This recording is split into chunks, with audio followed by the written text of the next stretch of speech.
And so what I'm arguing is that this type of religion is a net negative for political society. So, for example, if you believe there's a certain metaphysical truth based on a prophet or a sacred text, and this truth teaches certain rules, and others should believe this truth and follow its rules, and you're absolutely certain about this, and no evidence or arguments could convince you otherwise, then that would meet my definition of religion.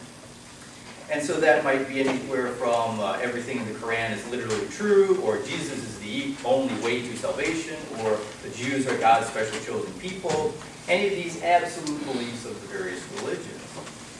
And here's where I differ a little bit with Bryan, because for me, you can have a political religion as well. If you have some metaphysical belief that the Aryan race is destined to rule, or the historical dialectic must necessarily lead to a dictatorship of the proletariat, and if that's unquestioned, that's an unquestioned absolute belief that you will not accept dissent, disagreement, questioning, that's a religion. It just happens to be what's commonly referred to as a political religion, but it is a religious belief nonetheless. It is political fundamentalism. And to me, that type of unreason is just as dangerous as a more traditionally religious-based fundamentalism. Now, given this, I do have, that's sort of my definition or distinction between, on the one hand, again, this is a spectrum, it's not either or, it can be anywhere in between. Sort of pure reason on one hand and pure unreason on the other.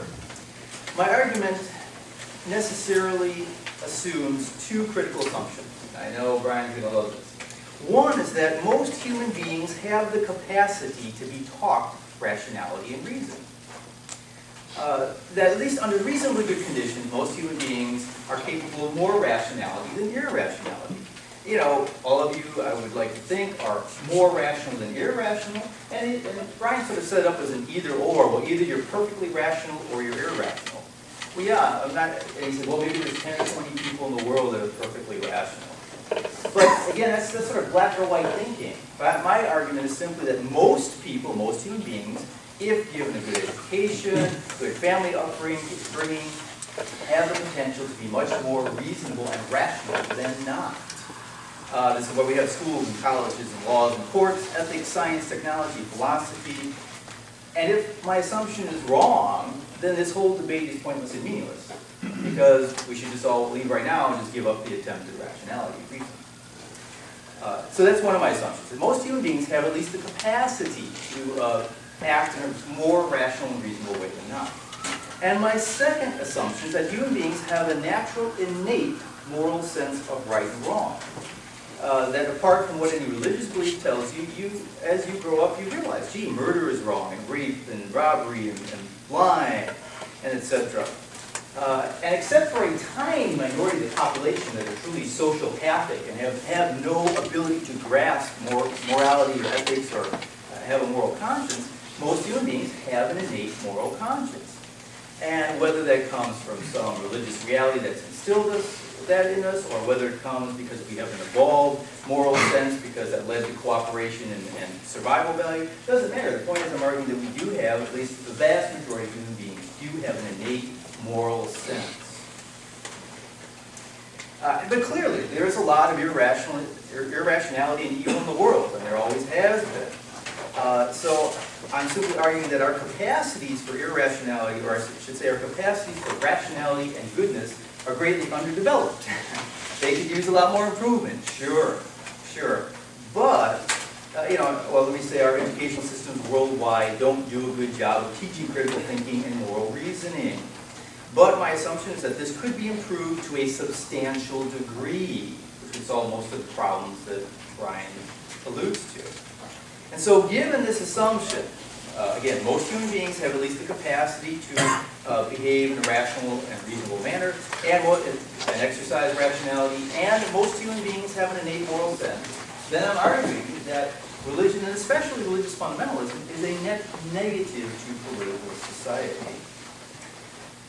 Now, why is that? Well, first of all, and I guess this would be my main point, and I think it's just overwhelmingly my main point, and then all the rest is sort of some rebuttals to Bryan. This type of religion, this type of unreason, it doesn't just permit irrationality, it authorizes irrationality. It encourages, facilitates, enables, magnifies, and glorifies irrational behavior and irrationality. You know, in all areas of our life, we criticize people if they're being stupid and not thinking clearly. They're not looking at the evidence and not looking at the arguments.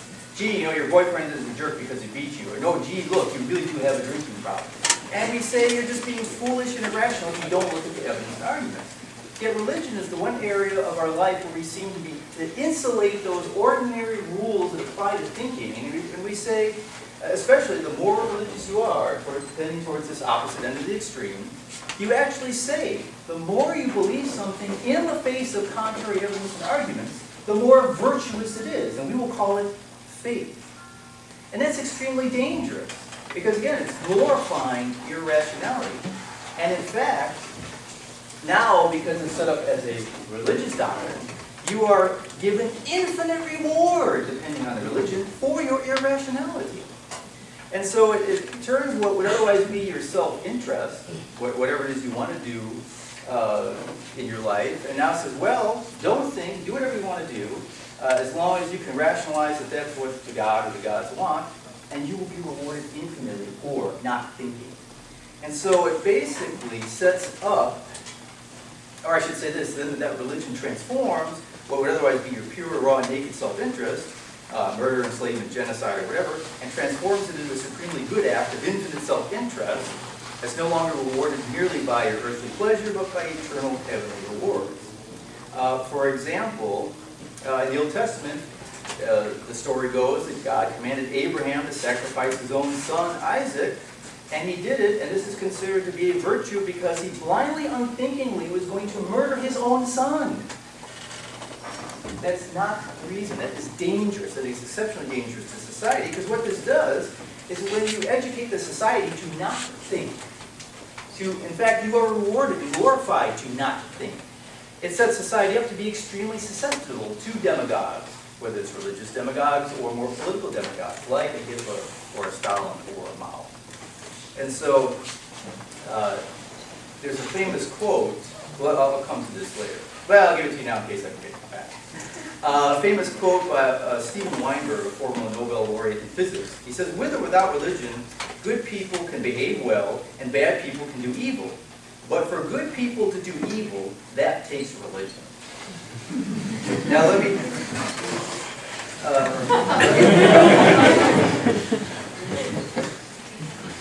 come to some specific other points here.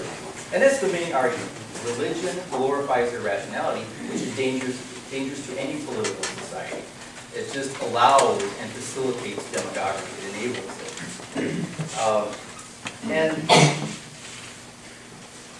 I guess, Bryan says, well, consistent with Tocqueville, we need this religious restraint because the law and political institutions aren't enough. But think about this. For most people, the law constrains you, fear of what your friends and family are going to think constrains you, your own moral conscience constrains you. For most people, you are constrained by all these things combined. And if you're not constrained by all this, very few of you are then going to be constrained by thinking about some long-term, distant future afterlife and rewards of punishment and that. Maybe some of you that are restrained by that, even though you weren't restrained by all the other things. But it's going to be a relatively tiny minority, I think. And really, I think a key point here is, as Bryan says, Tocqueville seems to say that while the law is dependent on our mores, which are in turn dependent on religion, that's a mistaken assumption. It's backwards. And this is a critical point. We're not moral because we're religious. We're religious because we're moral. That's right. We're not moral because we're religious. We're religious because we're moral. That both law and religion simply reflect our basic moral instincts and our basic moral beliefs at that time. We don't enact law X because some religion says it's wrong, but because we think or feel it's wrong. And so in other words, any political system is dependent on the sub-political or pre-political moral instincts, thoughts, feelings of the population. So religion does not provide these. Religion simply reflects our already pre-existing moral inclinations. That's all it does, simply reflects that. And this is why all the world's major religions, essentially all the minor religions, all forms of spirituality, they all have a common kernel. If you look at all their beliefs, it's distilled down to a common essence. Be kind to each other. Return kindness for kindness. It's not complex. It's pretty simple. And they all revolve around that kernel of commonality. And yet religions then seem to have no problem adopting to shifting times, shifting cultural beliefs. Whether, for example, look at Christianity and slavery. Christianity justified, well, actually way more than slavery. Christianity at one time justified mass murder in the Americas, the conquistadors. It justified manifest destiny of wholesale theft of the Native Americans from the land here, and committed genocide on them if they refused to leave. It subjugated women so that if you were a married woman, you could be beaten and raped by your husband with no recourse in the law. Christianity was used to justify that the African race should be deemed to be enslaved by the white race. But then that changed. Most Christians today would say, gee, we shouldn't kill people and take their land. We shouldn't subjugate women. We shouldn't enslave people. Because as we thought more clearly and used reason about this, to say, gee, there's really no difference between us because of our skin color, and it isn't just. We have this innate sense of justice. It wasn't just to steal land from others. And now Christianity has changed to where now it says, oh, all these things are wrong. So it's not that we did this, we changed our beliefs because of religion, but religion adopted to that. Another example I'd like to give is Christianity's view towards war. The very earliest Christians believed that you could not be a Christian and serve in the military. That you would actually be excommunicated from your, the religious community, the Christian community, if you fought for the military. They said, how could, Jesus taught to love your neighbor, do not repay evil for evil, and, how could you make a living from warfare and murder of others? That would be inconsistent with being a Christian. So inconsistent, we reject you by the name, you can't call yourself a Christian. But that changed over time, through Constantine saying, no, it's going to be allowed to be a Christian and serve in the Roman military. And then later it was required to be a Christian. And now today Christianity on the whole glorifies military service. And so because it reflected the culture, so it's not that people changed their views according to Christianity. Christianity changed its views according to the time. And that's really, I think, the key point here. I'm going to call this, and this I just came up with these terms myself, still working on this. I think what Bryan suffers from is the myth of religious formalism. That people see they will see some law X, some sacred text says X, do X, do not X. People will say, oh, clearly it's wrong. We must be constrained. Bryan calls this sacred constraint, I believe is the term he used. Sacred constraint. My argument is that this is a myth. There is no such thing as sacred constraint. And if you study psychology at all, a basic principle of psychology is cognitive dissonance.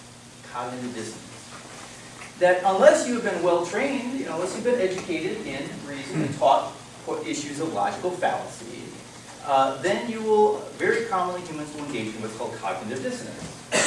And I want to erase this for a moment. Sorry.